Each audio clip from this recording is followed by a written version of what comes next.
مختلف چیزوں کی قسم کھاتے ہوئے کہتا ہے والبحر المسجور، اور قسم ہے بھڑکائے ہوئے سمندر کی۔ تو یہاں جو لفظ المسجور کا استعمال ہوا ہے وہ سجرہ یسجرہ سے مشتق ہے، جس کا 3 معنی ہوتا ہے۔ پہلا معنی ہے کسی چیز کو بھر دینا، اور دوسرا معنی ہے کسی چیز کو روک دینا، باندھ دینا، اور تیسرا معنی ہے کسی چیز کو جلانا اور بھڑکانا۔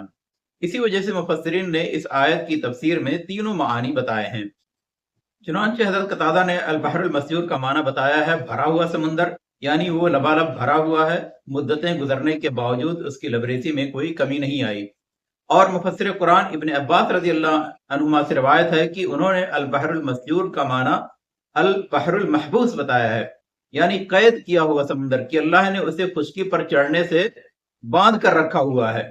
جب زلزلہ آتا ہے، سونامی آتی ہے، تب سمندر کا پانی خشکی پر چڑھ کر پورا شہر تباہ کر دیتا ہے۔